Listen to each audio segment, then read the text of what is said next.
Imagine waiting years for a space exploration game, buying the premium edition, just to spend most of your time watching loading screens and checking if some random guy's dad took his pills. Yeah, that's Starfield. And the new DLC Terran Armada, it somehow makes it worse.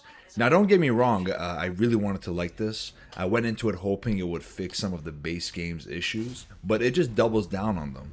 Now I'll be fair for a second. If you've never played a Bethesda game before, you might actually enjoy this. Everything might feel new, interesting, even immersive at first. But if you have played their older games, this feels stripped down, shallow, and way more bland than it has like any right to be. And that was already a problem in 2023, I remember that. Now in 2026, it's just more obvious, you know? So let's start with our Vasco 2.0 Delta. At first I thought this might be, interesting a little bit. I couldn't tell if this was on my side or not. It had that weird sketchy energy where you're thinking, yeah, you're helping me, but you're also kind of like, maybe spying on me or something. And I'm not going to spoil anything, but honestly, it doesn't even matter because Delta is just nothing, man. He just exists in that world, no personality, no memorable moments, no oh, I actually want to be right next to this character for the rest of the game. It just stands there, reads its lines, and takes up space and wastes my time and puts me to sleep. I'll tell you this: play this DLC at nighttime, and hearing Delta talk will knock you out faster than melatonin, the Calm app on your iPhone, or a fucking surgeon injecting anesthesia into you. Deferred. Control routed to processor. Behavior dependent on target. According to observations, target at biological disadvantage. Continuing analysis. Concern is secondary. It's not immersive. He's a fucking sleep aid. ChatGPT has a better voice mode than robots in the year 2330. Like, the robot next to me sounds like it's reading off a Timu manual. Like, imagine being in space, high stakes mission, supposed to feel tension, and this dude starts talking and you're fighting for your fucking life to keep your eyes open. What? Delta? I... Roxanne Barreau identified. Running damage diagnostics. Physical, fair. Psychological, marginal assessment. Decimation of Terrans justified. Crippling of Terran resources recommended. Also, enjoyable. Logging emotional response. Enjoyment. This can't be happening. That completely breaks the immersion. And it's frustrating because Bethesda had the opportunity to make a companion with some flavor. Maybe ChatGPT came up with this Delta character, who knows? And that same energy, carries into the rest of the DLC. Because once you start playing it, it turns into a loop that gets old way too fast. Most of what you're doing comes down to these incursions. And at first, they're fine. But then you start noticing it. Same buildings, same layout, same structure. Like, you land, clear it, trigger the emergency self-destruct that you do 1,000 times, leave, fly off, and then get ready to do the exact same shit over and over again. It stops feeling like an exploration game, and it starts feeling like you're in a to-do list. It's pretty annoying.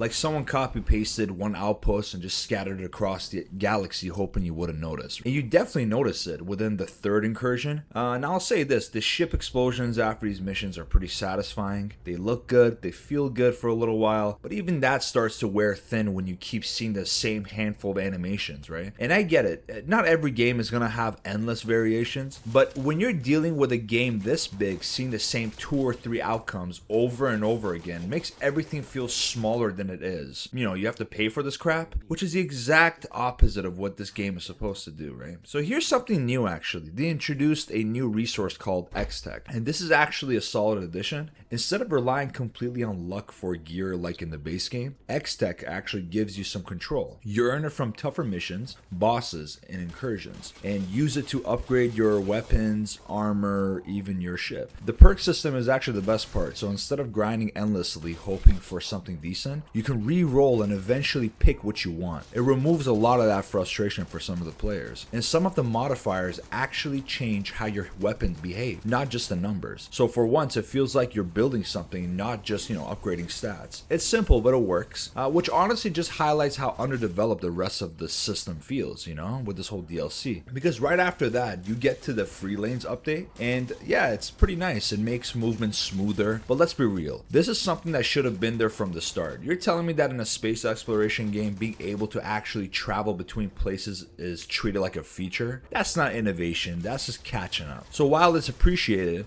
it's hard to be impressed by something that feels overdue. Now, to give them credit again, there are moments where the game does pull you back in. The zero gravity locations are a good example.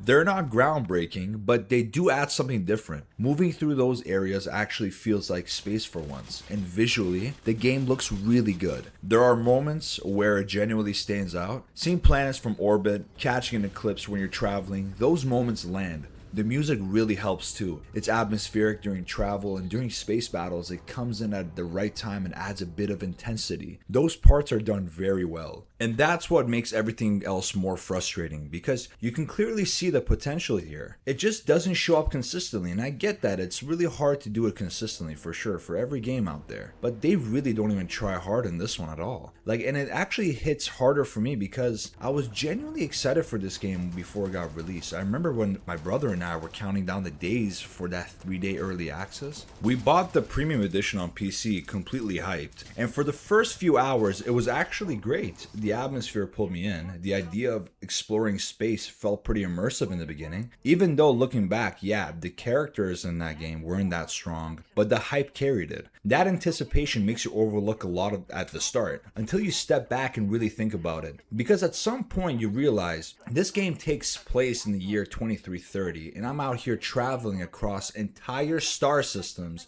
just to check if little Johnny's dad took his fucking pills. I couldn't call him. I can't even send the guy a message or a space email, whatever they want to call it, nothing. I had to burn resources, sit through loading screens, land on some empty planet, just to check on something that should have taken 5 seconds. So you're telling me we mastered interstellar travel, but not basic fucking communications? That right there sums up Starfield. Massive scale, very little depth. To give them credit where it's due, the last mission in the DLC was actually epic. It had the scale, the energy, the kind of large spaceship battles you'd expect from a game like this. For a moment, it feels like everything's clicking finally. And that's exactly why it's frustrating, because you see what the game could be, and then it's over. You have to go through 70 hours of torture, and then you get 30 minutes of pleasure. You know, that's not worth it. I wish you'd constantly get into these kind of battles teaming up with companions, maybe even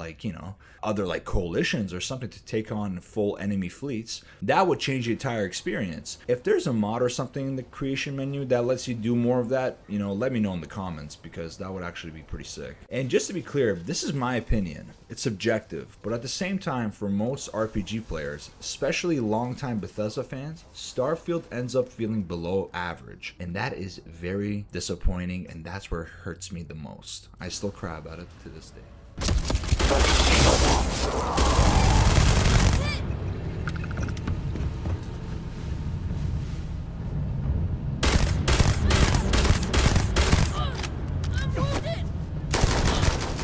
Enjoyment